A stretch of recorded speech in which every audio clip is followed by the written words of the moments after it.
Welcome everybody to a brand new Blu-ray and DVD out and about video today. And this week sees a new take on an old classic in The Invisible Man hitting store shelves. Along with Blue Underground is releasing two 4K editions, one for the 1979 Lucio Fulci directed Zombie, and the 1980 horror shocker Maniac, as well as Scream Factory is releasing a collector's edition Blu-ray of the 1996 action sci-fi sequel Escape from LA, plus much more. So let's go see the deals, exclusives, and we're at our first location, Walmart. So let's go in and see what they got. Alright everybody, we are in at Walmart here with this display for The Invisible Man. Look at that. He's standing right behind you. Very nice, guys. Very nice indeed. Not bad. And the first thing I'm seeing right here is they have the Blu-ray, DVD, and digital of The Invisible Man for $22.96. They also have the DVD over here for $17.96. Now, there's no real difference in art. It's the same exact art on the Blu-ray and the DVD. Now, there is a 4K version that came out this week, but they actually do not have it here, at least for right now. We might find it at another store, but certainly not here for The Invisible Man. But I ended up doing a spoiler review with my friend John, and you can catch that on the movie review playlist. I'll also put a link down below in the description if you guys want to hear our full and complete thoughts on the movie. And this one was an interesting movie, because I remember when the trailer came out, and we were actually really pumped for it. We're like, oh man, The Invisible Man, and we're like, okay, this is really cool, and it looks like this chick's going nuts and insane, and someone is stalking her, and it had a little bit of kind of cool flavor to it. And also being directed by Leigh Whannell, and Leigh Whannell, man, he is really big into the horror genre. He's a horror aficionado. He knows his stuff in a big bad way. So we were definitely looking forward to it. At the same time, it was also Blumhouse, and you know, as much as I love Blumhouse, you have to admit that they've also been kind of not great in their sort of horror reimaginings of movies that came a long time ago and trying to imagine it for modern day. So it was a little bit of a gamble, but we definitely decided, okay man, we're definitely going to give this one a look. And we were honestly not disappointed, guys. I mean, truth be told, the movie's called The Invisible Man, but it's not really about the Invisible Man himself. What it's basically about is this woman played by Elizabeth Moss. She's in a very abusive relationship. She gets out and she realizes that her boyfriend is now dead, and that she's going to inherit a huge sum of money, and she's just got to not commit a crime or go insane. And suddenly she kind of feels like somebody is stalking her, somebody's watching her, things are happening around her that she thinks she's going insane. And it sort of goes from there. It has Invisible Man elements in there, and it has the story of this sort of stalker style of horror film wrapped in sort of a Universal Monster Invisible Man tale in a lot of ways. It's actually a really good movie, man. I thought it was very suspenseful, very thrilling. It's not the biggest budget Invisible Man movie you've ever seen in your life, to be honest with you. They really don't go for the huge effects here.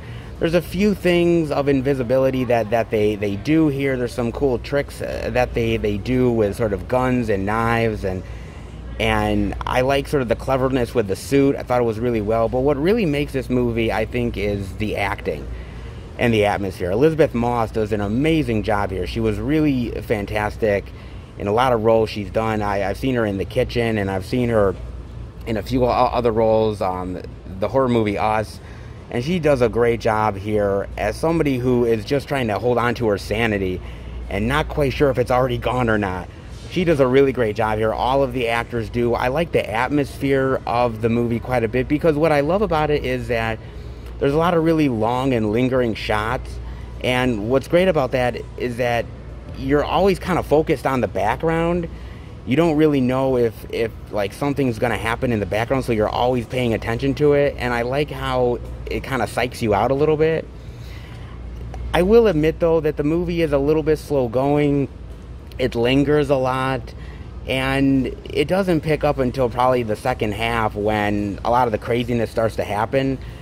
But I'm okay with that. A lot of people like very fast horror, and a certain amount of people like the more slow burn horror. This is more slow burn, but when it picks up, it really picks up in a big bad way, guys. I honestly really enjoyed this one quite a bit. And, you know, it's a good movie if you're a fan of those sort of old school Invisible Man tales. Like I said, it doesn't reinvent the wheel or anything. It doesn't go with something crazy inventive, but I thought it worked quite well, man. And for me, I was a fan of this one. Consider me really impressed by this one. You don't have to have huge budgets and big special effects in order to make an effective film, and I think The Invisible Man really does prove it, dude.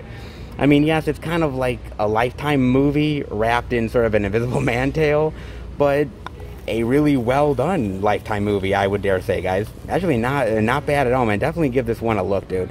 Not bad at all.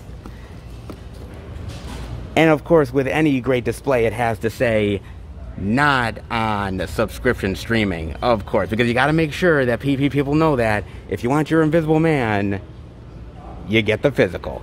Not bad, guys. Not bad at all here. Interesting. Let's see what else Walmart's got. Alright, we are over in the new release section, and oh, look what I am seeing, guys. They have Brahms the Boy 2 for $12.96. Now, this came out last week, but they didn't have it at this time, and I was hoping maybe they would get it in, and lo and behold, we see it. Oh, brother. Wow. Okay, let's get into this, shall we? Evil just made a new friend. Give me a break. Oh, okay, guys, look. Now, I have seen the first movie, The Boy. And actually, to be quite honest with you, I actually like that movie a lot. I actually think it's a really fun horror flick. It's got some cool, like, gothic tones to it. And it's got a twist that I honestly did not see coming. I did not see the twist happening. See, I came away with thinking, oh, well, it was the doll, and the doll is possessed, and I thought, okay, typical doll is possessed, and, you know, wants to take over and everything, of course. And then it completely switched gears, and I was really sort of taken aback, in a really pleasant way, but by the way. It was a really nice surprise, because I thought it was going to be something really boring and rather typical, and it ended up not being that way. So I was actually pleasantly surprised by that one. And so I liked it, but I know a lot of people don't really like The Boy, but I found it actually really fun. And very well made, actually. But I didn't think we actually needed a sequel. You know what I'm saying? Like, I always thought, like, okay, like, the first one's kind of cool, but what's the need for a sequel? And of course, you know, money talks, and it made a decent amount of money, so why not make a sequel? And here we are. Brahms was never just a doll. Really? Fuck, man. You know, I'm not gonna lie here, man. This movie is just a stupid add-on that never needed to be made. And no offense to you guys who like the movie, and it's just my own opinion here, but geez, this thing is really dull and boring, and you can see the twist coming a mile away. It doesn't do anything new or inventive with sort of the possessed doll aspect of the genre. I mean, you have a lot of great ones like, you know, Dolly Dearest and Chucky and Robert and a lot of other stuff. Brahms, kind of dull, kind of boring, doesn't really stand out. He's sort of on the D list of those people. Like Chucky would just laugh in this motherfucker's face. You know what I'm saying, man? I mean, I thought the kills weren't all that great. I thought Katie Holmes was lackluster. I mean, it's nice to see Katie Holmes in another movie. It's nice to see her on screen again, but she was kind of dull and lifeless in the role. And even the child actor here, I thought he wasn't really that interesting either. I mean, I like the Brahms doll. The Brahms doll is a little bit creepy, but after you see the first movie, I thought that was it. And what I thought was going to happen in the first movie ends up happening in this one. And I rather appreciate what they did with the twist in the first film rather than in this film. Like, going with the possessed doll and evil doll aspect, I was like, okay, yeah, it is what it is, but it's not clever or interesting, and other films have done it way better. Yeah, I thought this one was a real dud. Honestly, I did, guys. And again, this is my own opinion, and not to shit on you guys who like these movies, but that's why I think I appreciate the first film as much as I do, because it brought something new to the table, or at least something new to me, because I thought I was going in and seeing, like, okay, this is going to be what the film is, and then it surprised me.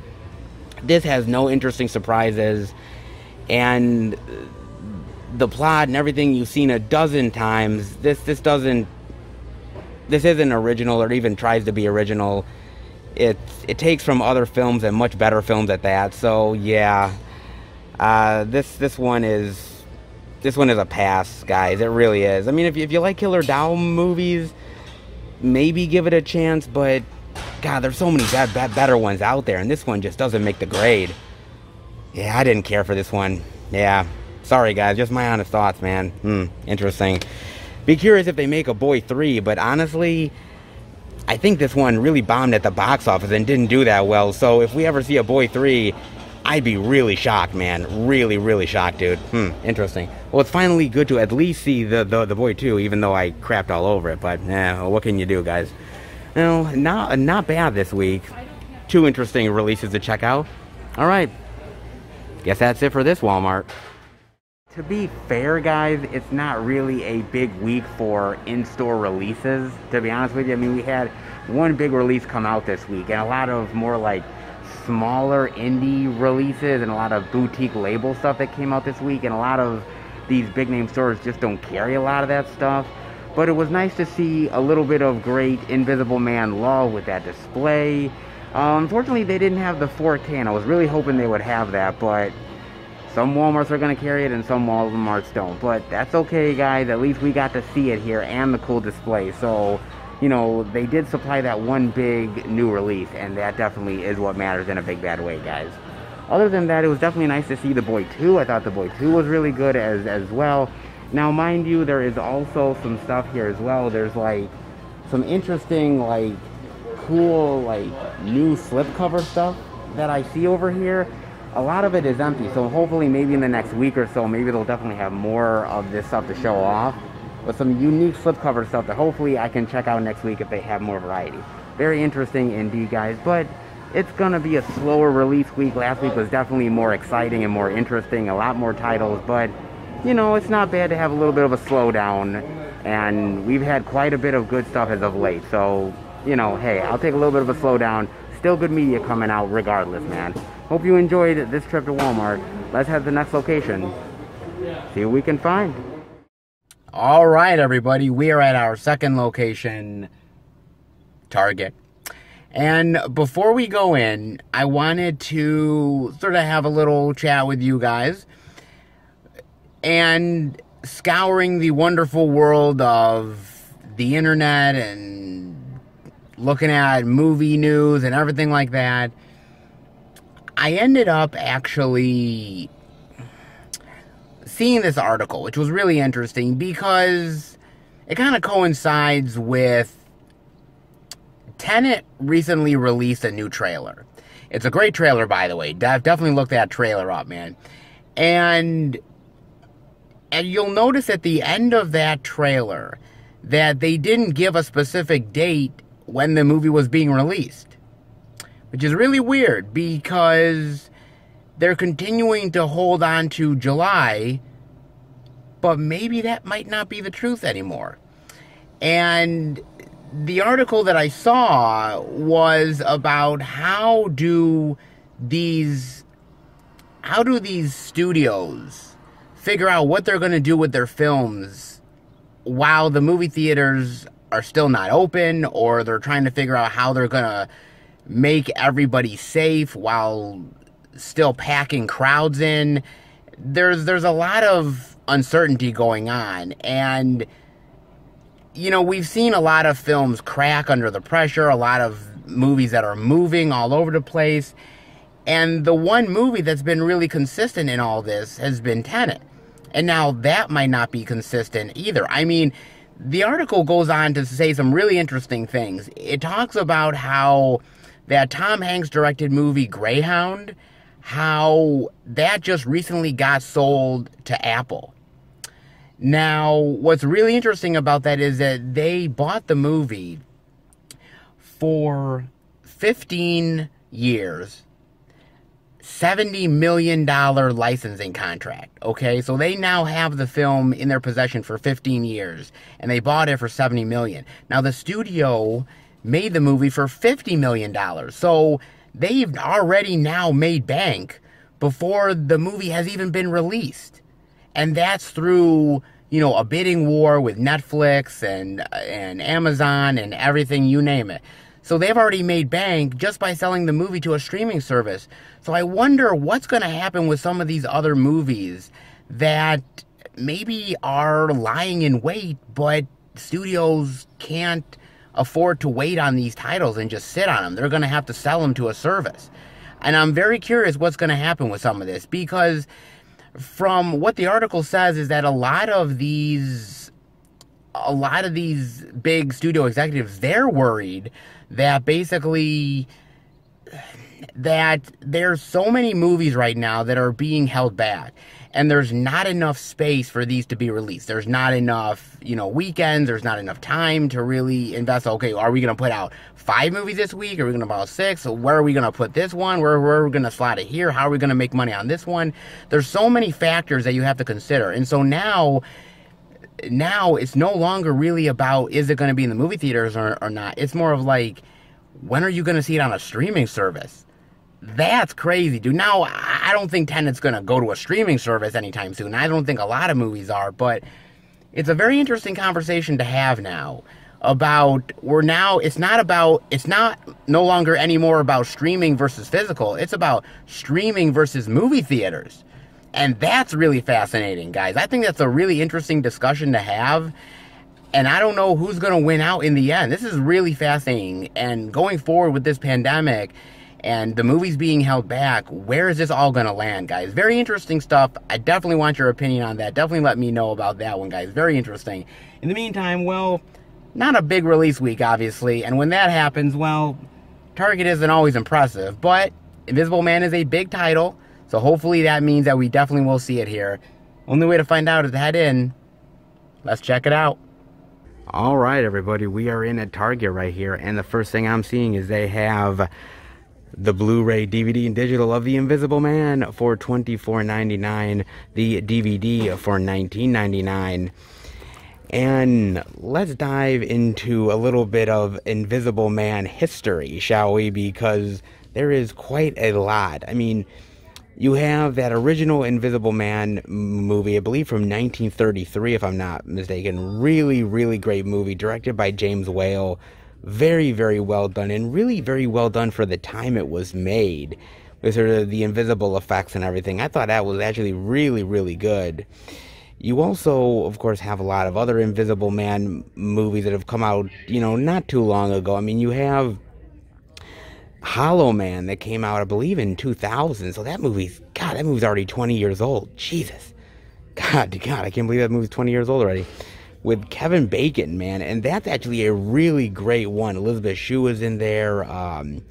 Josh Brolin, if I'm not mistaken. That's a really great one. And I think that's a really fantastic sort of Invisible Man tale of a guy who gets invisible and just goes mad and just really loses his marbles and becomes this evil killer. Really well done. I thought the effects were great. Directed by Paul Verhoeven, who did a really fantastic job on that one, man. That's a really well done. I do like that one quite a bit. You also have, a lot of very unique and interesting ones, old school ones like Abbott and Costello meet the Invisible Man from back in the day. You also have even an Invisible Mom movie with Dee Wallace. Like, really?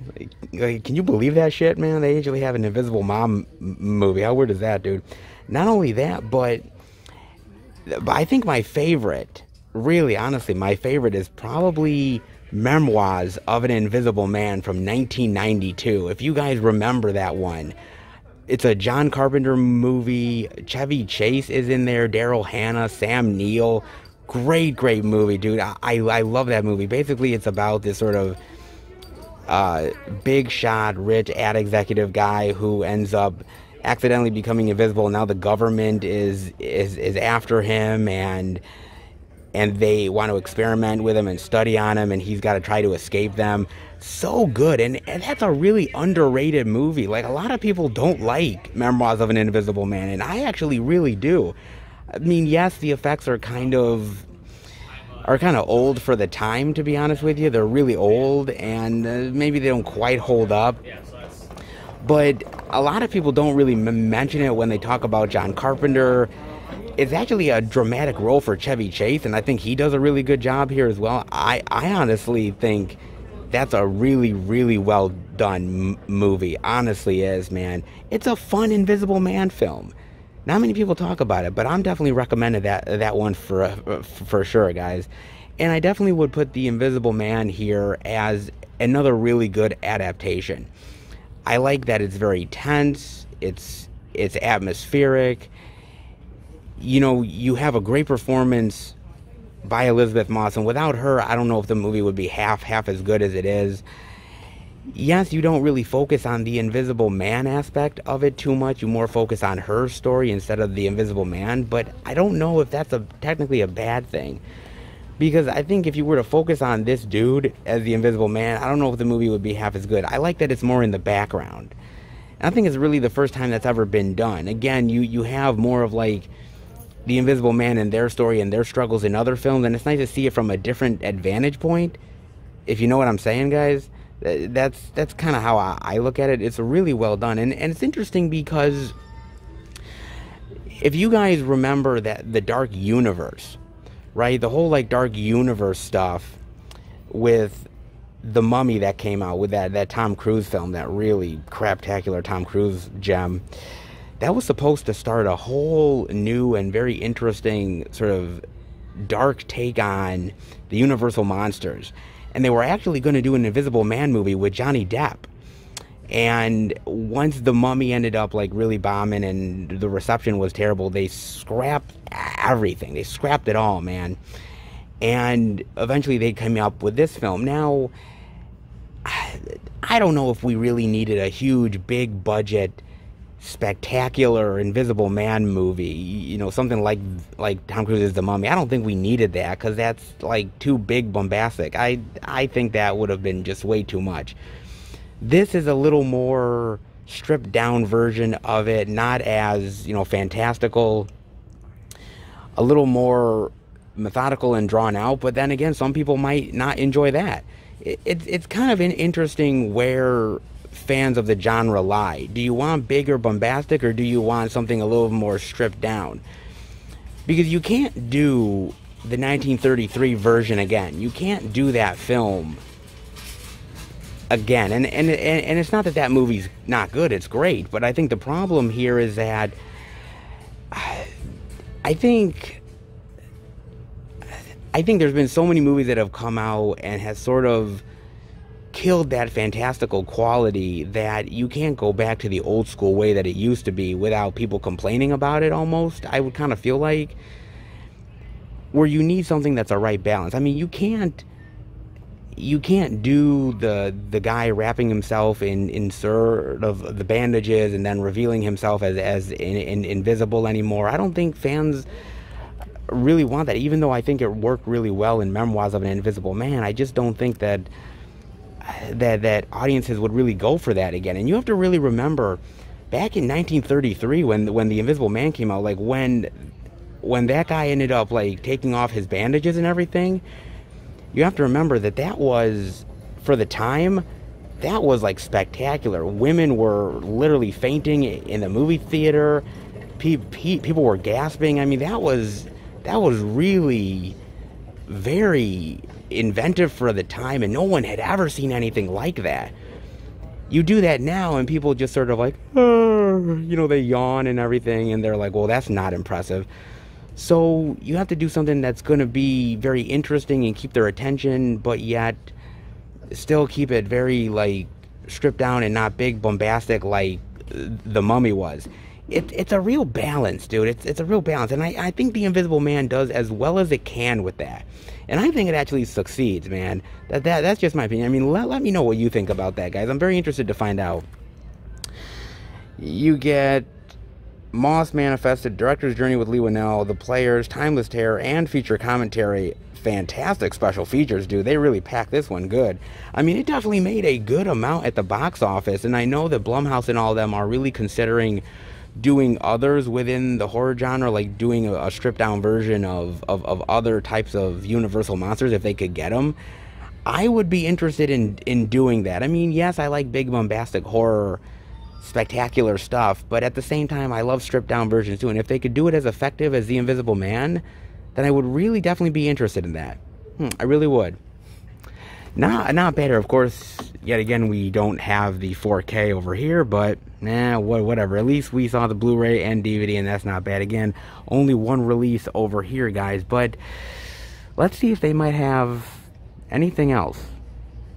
And then over here, guys, in this little sort of side area here, I am seeing they do have that 4K Ultra HD Blu-ray digital version of Top Gun for $19.99. Nice. I'm glad we actually got to see it out in one of the stores, man. Now, last week, Paramount ended up releasing 3 Tom Cruise movies on 4K. They released this one. They released War of the Worlds and Days of Thunder. Now, it's very interesting, Top Gun, because I'm sure Top Gun is going to look beautiful in 4K if Paramount did it right and really remastered it and cleaned it up really well. But I'm really glad that Top Gun is re-getting more love. Now, I know that this summer was supposed to see Top Gun Maverick come out. Now, mind you, because of the coronavirus and everything, those plans ended up getting a little bit nixed, and that's coming out, I believe, towards the end of the year, if I'm not mistaken. But, in the meantime, you can catch up on a little Top Gun love. Not half bad, man. Now, this movie came out in 1986, dude, and this was, like, really the big start of, like, the Tom Cruise huge, big box office extravaganza that man still commands to this day. This is such a phenomenal movie, dude. It is quintessential 80s action and 80s excess, but in such a great way, dude. The aerial action here is really fantastic. Tom Cruise is really great here. Val Kilmer as Iceman, dude, he rocks it, dude. I love Val Kilmer in this role, man. Anthony Edwards as Goose. It's really well done, man. I've always really loved Kelly McGillis. God, I forgot about Meg Ryan and Tim Robbins in here as well. Jesus, man, this thing was packed. This is such a fantastic movie, dude. I really love this thing quite a bit, man. And again, it's sort of at sort of the beginning and the height of like that huge Tom Cruise love. And it's such a really fantastic film. And I actually think the film actually still holds up to this day, to be honest with you. The dogfight sequences. And, okay, yeah, they're sort of, shirtless and oiled up and, playing volleyball. Okay, that doesn't age. That doesn't age well. But outside of that, though, it's a fun movie, man. The characters are fun. The interactions are fun.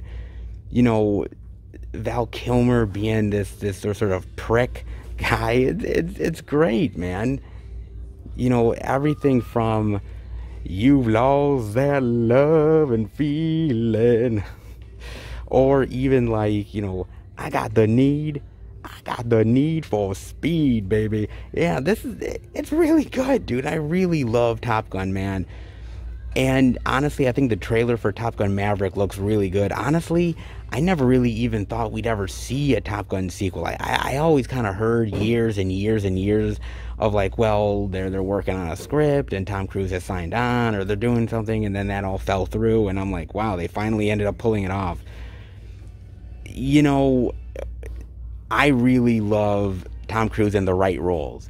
Tom Cruise sometimes is not always the greatest in every role. I mean, I just mentioned The Mummy, so clearly not everything works in his favor.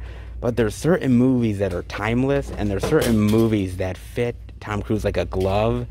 And this is one of those movies, guys. It is really, really great, man. If you've never seen Top Gun and love like aerial dogfight sequences and 80s action stuff, dude, check out Top Gun, man. It is, honestly, it is one of Tom Cruise's best films, and I dare I say it's probably in his top 10. I would say it's in his top 10 by far, man. I really honestly would. This is great. And it seems like there's definitely a lot of stuff here. You get commentary by filmmakers and naval experts. Oh, that's really cool. On Year 6, 30 years of Top Gun, the legacy of Top Gun. Wow, man, even more stuff on the Blu-ray. Wow. There's a lot of special features here, dude. Wow. Man, this is worth it, dude. Honestly, Top Gun is really fantastic, and I dare anybody to watch this who has not watched it before, and you're going to get a thrill out of this film. It's really great. So they do have the 4K here. And crazy enough, actually, guys, is that they also end up here having the Blu-ray over here as well. So they did have the 4K all the way down, and they also have the Blu-ray here as well if you're not willing to get the 4K. And the Blu-ray is actually for $9.99 over here. So that's a really great price as well, man. That's actually not bad. So whichever you're gonna get, Blu-ray or 4K, dude, Top Gun is friggin' awesome, and Tom Cruise is the man in this. Everybody is awesome, and okay, even the oiled up volleyball scene, I guess is tolerable. Not half bad, guys. Not half bad at all, man. Not a big release week, but definitely some interesting stuff to check out. All right, let's head out. It is indeed a slow release week, guys. Fair enough.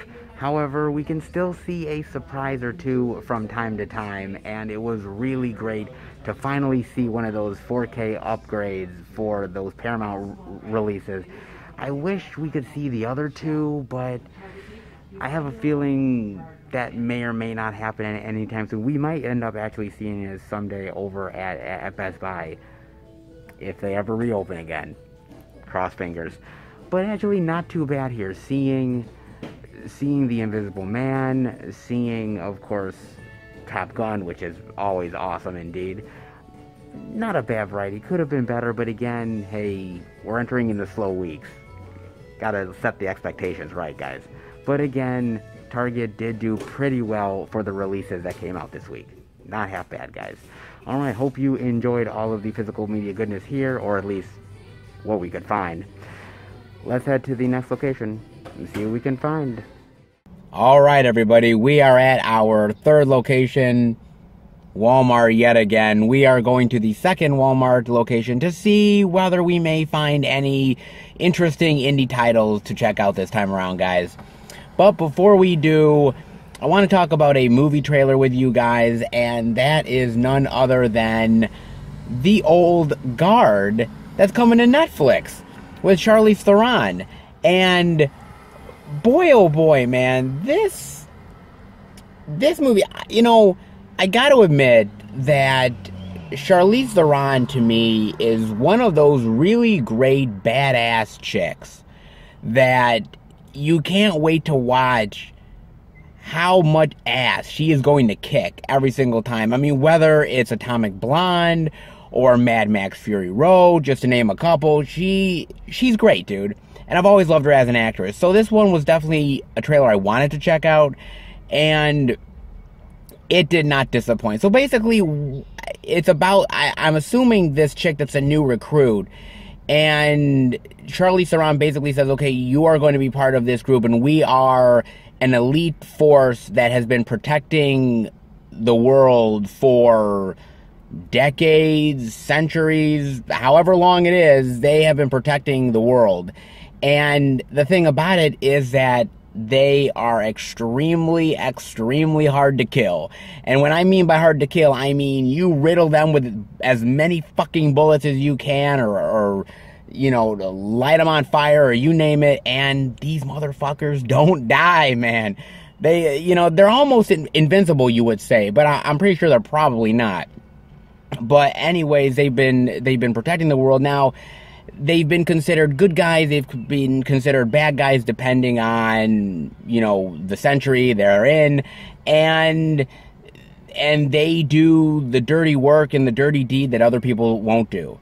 And it's sort of her journey into this world, this new recruit, and just the difficulty she deals with, the struggles, and the phenomena that goes with being a part of this group.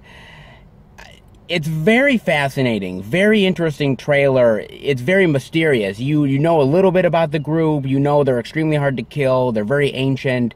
But what else is really going on here? They're leaving a lot of mystery intact, which I like. I think the action looks really cool, very, very badass, very military-like, which looks really cool. Charlize Theron doing her best badass impression, as she always does. She's really good here as well. You know, it's kind of interesting because I talked earlier about how films are kind of getting now to these streaming services now. All these streaming services are grabbing up as many titles as they possibly can, because why not? It's a fire sale. If studios want to get rid of stuff, why the fuck not? And honestly, this is a title that looks really, really promising. I would have probably loved to have seen this on the big screen, but seeing it on the small screen on Netflix, on like my 55-inch TV, dude, I got no problem with that whatsoever, man. It looks really kick-ass. It looks like a cool, mysterious, sort of sci-fi action blend that looks really promising to me, guys. I love Charlize Theron, as I said, in badass bitch mode, and she looks great here. So, I'm on board with this one, guys. I don't know if you are, but definitely let me know. In the meantime, let's head into the second Walmart and see what goodies we can find. Alright guys, we are in at the second Walmart, and I am finally getting to see the 4K Ultra HD Blu-ray digital of The Invisible Man for $27.96. Jeez, I'm glad somebody has it, man. Good lord. I thought we actually weren't going to see it. I almost thought I was imagining that the 4K actually came out. I'm glad I wasn't losing my mind like this chick was. Other than that, this is the only new release over in this section. They got a lot of the older titles here, but nothing new. Let's see if they got anything else. And over in this section, guys, I'm seeing they have a couple of new indie titles we're checking out. Not a lot, but a couple of them. And the first thing I'm seeing over here is they have the DVD of True Fiction for $9.96. It actually kind of looks like the cover of Don't Breathe, except only red. Burn your idols. Damn, okay, what a statement that is. Nice. Not bad. Oh, that's interesting. Look at that. That's an interesting, like, killer's mask. What's this about? Avery Malone, last opportunity of a lifetime in assisting the world famous reclusive orator.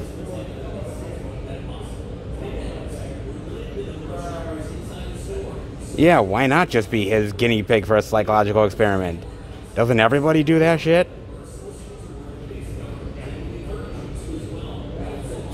That's interesting. So basically, it's either all in her head, or the horror writer is actually an actual killer. That's interesting. I'm not gonna lie, man. That's kind of interesting. I kind of like the premise of that. I like where you don't really know if she's imagining it or if it's all real. I like that aspect, and maybe you don't know until the very end. It has a lot of promise. I'm not gonna lie. This movie looks like it has a lot of promise to it, man. It's interesting, and I like sort of like that mask. The mask sort of reminds me of like the killer from Chrome Skull or something. It kind of looks like that. Honestly, this does look really fascinating and interesting to me. It doesn't look half bad, guys. I would definitely give it a shot. Shot at least. Then I'm also seeing over here they have, oh, what is this? The Adventures of Rufus the Fantastic Pet for $12.96. What is this thing? Wow, look at that cover, man. That cover really stands out, dude. Wow. Almost looks like a cover from, like, The Lion, the Witch, and the Wardrobe or something. Like something from Narnia. Look at that. And, oh, look at this. Dove approved. Very nice, of course. An out and about adventure without a Dove approved. To think. No. We need Dove approved in our lives, guys. Oh, boy. Look at this, man. The adventures can begin. Nice. So, wow, look at that cover, actually. It's a really interesting cover, man. What's this about? Whoa, look at that. Dragons and skeleton dinosaurs. And some weird looking up. What is that, like a fox or a giant mouse? Like, what is that? To save the world, all you need is a little magic. What it is.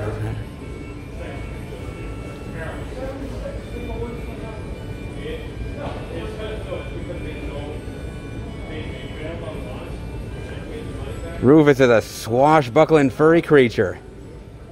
Gigantic alligators, vicious dinosaur skeletons, a ruthless owl, a fire-breathing dragon in this magical world. That's wow. You know what? It has the feeling of like almost like a Puss in Boots type of thing.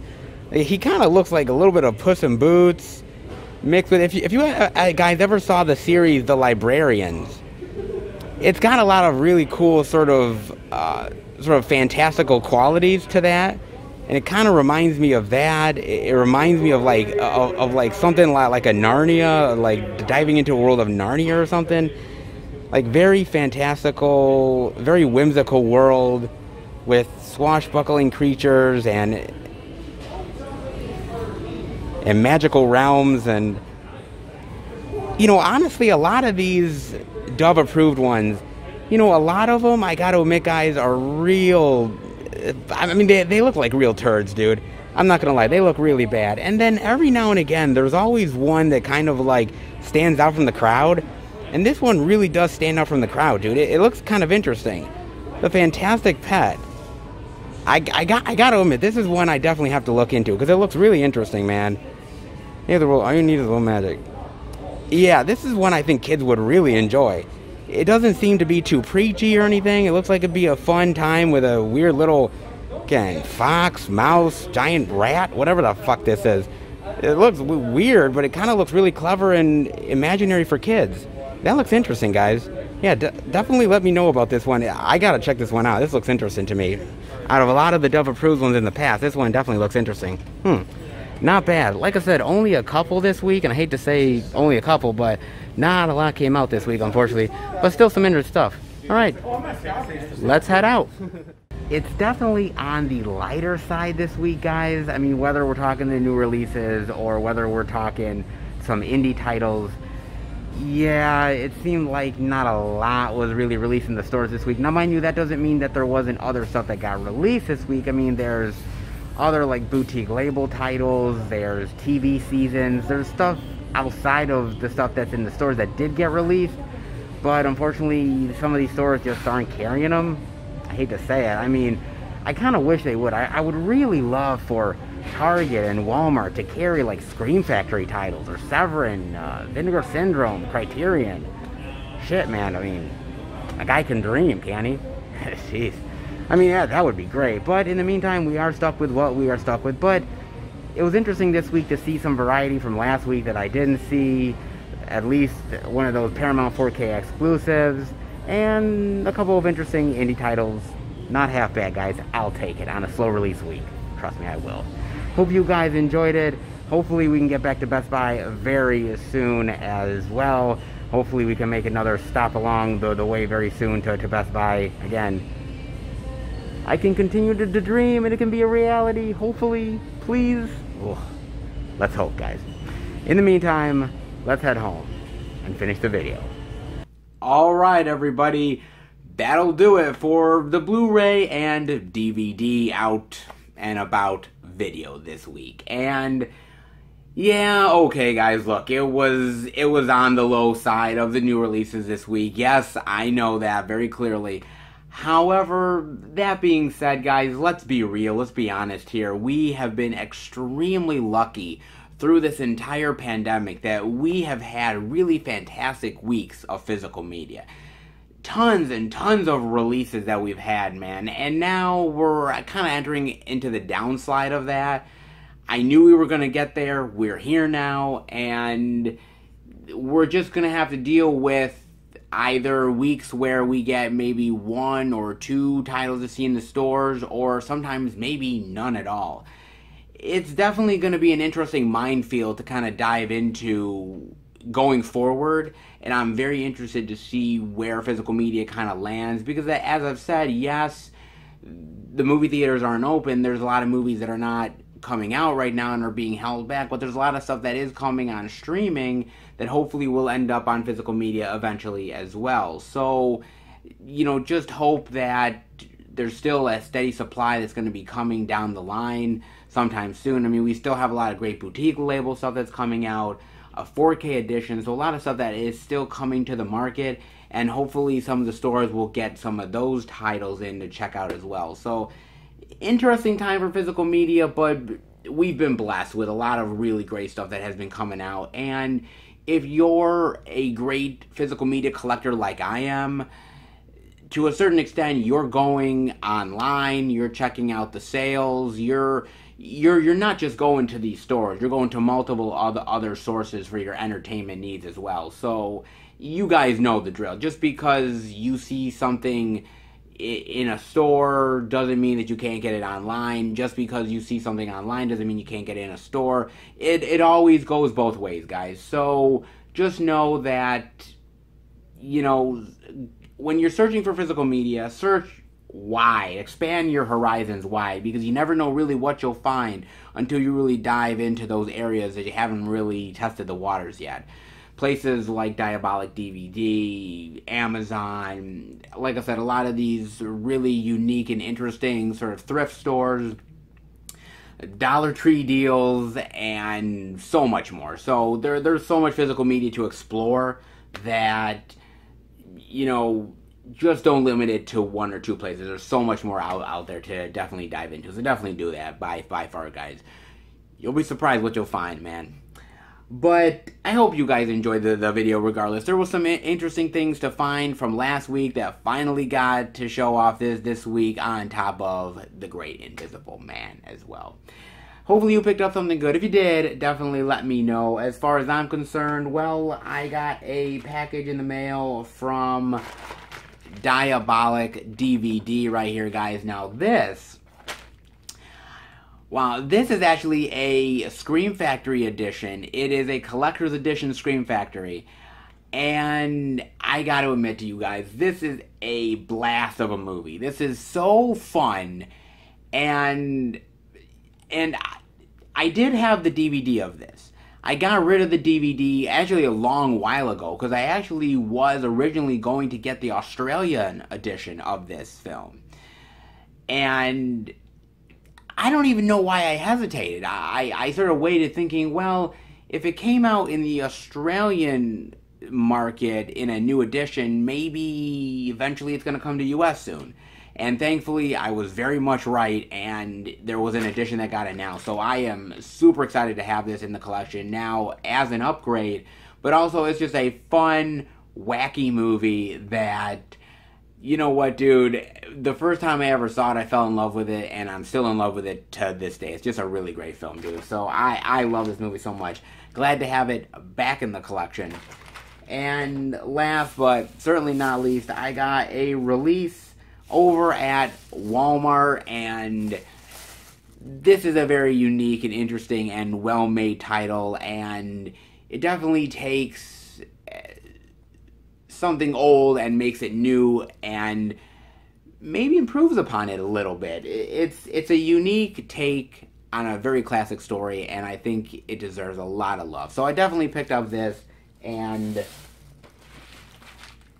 And Diabolic DVD right there. And these are the last two pickups for May. And oh my God, guys, I'm not going to sit there and lie to you. I've had a lot of really great hauls so far for 2020. And I think May is probably the best one there is yet, man. And that's been saying a lot because I've had a lot of really great hauls so far for 2020. This is going to have new releases, collector's editions, limited editions, retro titles, a lot of out of print. Like 5 or 6 titles that are out of print will be in the May haul. It's I worked my ass off to get some really great releases for the month, and I think it paid off in a big bad way. It honestly did, man. So you guys will not get to find out exactly what I picked up until next month when I finally show off this really amazing haul that I got, guys. You will not be disappointed, not by a single stretch. It is really fantastic. And speaking of pickup videos, I also want to let you guys know that this weekend I will be finally putting out my April pickup video for the month. And wow, this is another really great haul, man. And I'll just kind of give you a little bit of a hint. A lot of Kino Lorber, a lot of Severin, and a little dash of blood and gore and exploitation. It's going to be a good haul by far, guys. So definitely tune into that video when it drops. And before I let you guys go, I wanted to put in my 2 cents about Justice League. Yes, look, everybody's been putting in their 2 cents on Justice League as of recent, so why not me? I mean, look, guys, I have been reading so many articles and so many opinion pieces and everybody's thoughts on Facebook that, I mean, people are either really happy that this is coming out or really pissed. I mean, there's really no sort of middle ground here, really. And I mean, we'll get to the movie and see how the movie is and base the movie on its merits when it comes out in 2021 on HBO Max. We'll do that. But the real question is not whether or not, you know, we're happy or sad that the movie has come out, is whether or not it's good for fans and the fan community and Hollywood that this has happened. Because this campaign to release the Zack Snyder cut has been going on for a really, really long time, man. And it's been one of those campaigns that, you know, usually with a lot of these fan campaigns, usually they lose steam after a while, right? Like they go really big, huge for a while, and then they kind of just die down. But this never really did. And it just kept going and going and going, and they were eventually successful. But is it a good thing for the fanboy community that this has happened?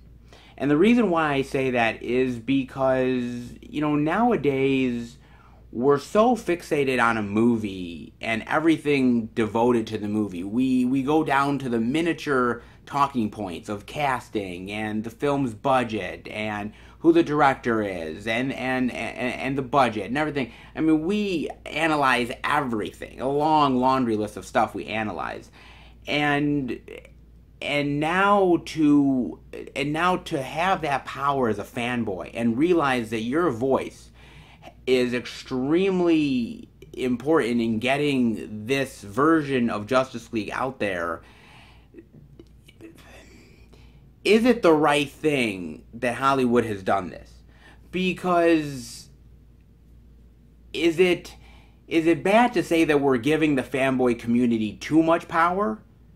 Or are we happy to give them that power and hopefully it'll go right? I mean, fans have always been influencing films for a long time. I mean, you look recently at the whole Sonic debate of the trailer coming out and Sonic looking like utter crap and fans really rebelling online, and they heard you and they changed the design for the good.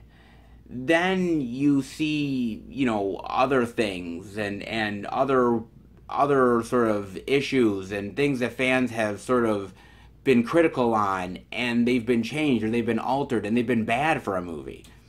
And where is the line that's going to be drawn of how much power do we give the fan community until the fan community is no longer right?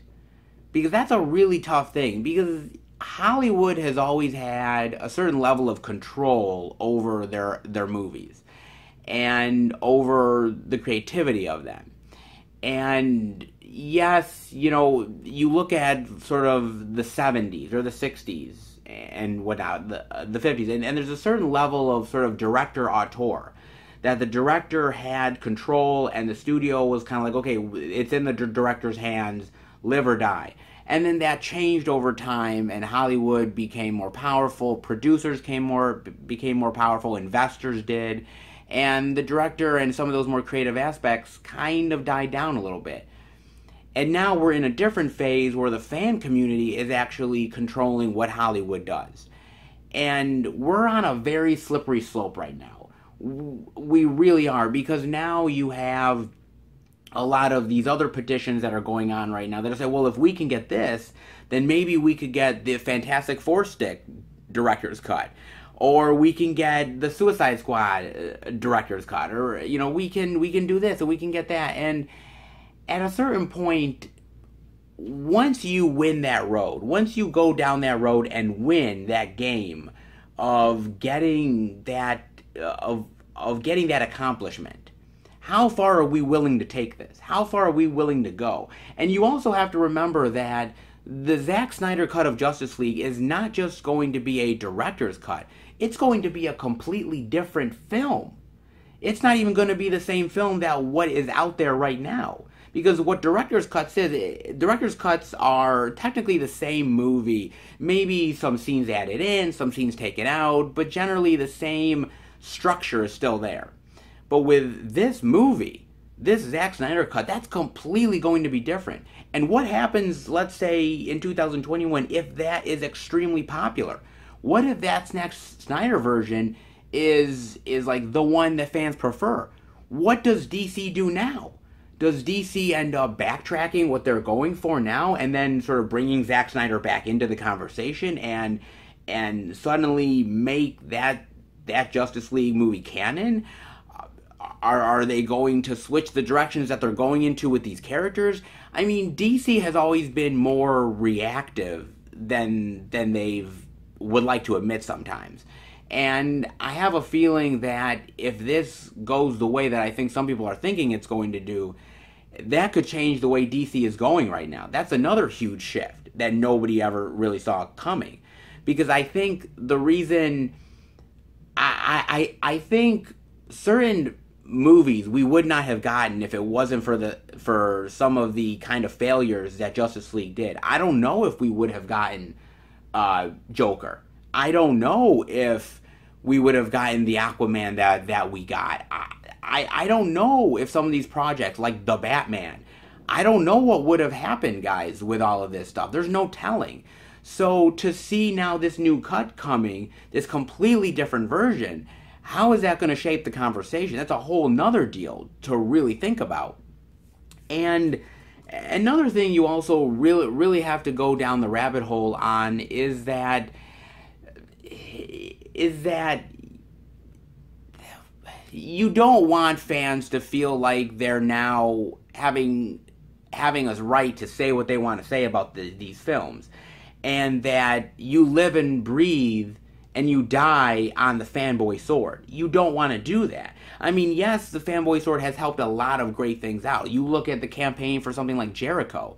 When season 1 of Jericho ended up going and they canceled it, there was a huge backlash to that. And there was a fan campaign that got us season 2.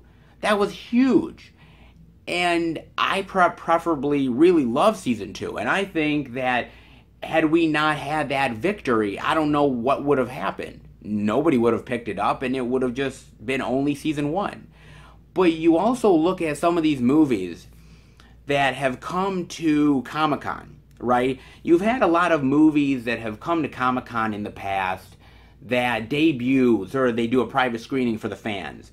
And there's been a lot of movies out there that the fans have, yeah, we love the movie, oh my God, cheering and clapping, and studio executives see that, right? And studio executives see it, and they're like, oh my God, this movie's gonna be a hit. And they can see the dollar signs, right? Going right in their brain. And then the movie gets released, and then it bombs. It completely flops, and nobody wants it. And nobody likes it, and suddenly the executives are sitting there and they're saying, I don't understand. Like, we got a huge, great crowd, and it was crowd-pleasing, and people were clapping and everything at Comic-Con, and yet the movie goes to a wider audience and it fails. Why? Because you cannot fully trust the fanboy community. You really can't. As much as I'm a part of the fanboy community, as much as I love talking about movies and giving my thoughts, I can't always trust my opinion either, because sometimes my opinion's wrong. It's my own opinion, but sometimes it's not always right. And so, to trust in the fan community, that the fan community is right, just because the fan community maybe says they like it, or fights for it, and they win this battle, doesn't mean that it's the right thing that Hollywood did to supply this movie. It just means that these particular fans like it, but you're really gambling. You're really gambling on a small set of the fanboy community to carry you through, and hopefully their opinion is the same as the mass population. And that's not always the case, guys. It really honestly isn't. I mean, whether a movie lives or breathes beyond its theatrical window and survives the test of time, that is part of the fanboy community. I will honestly admit that. But at a certain point,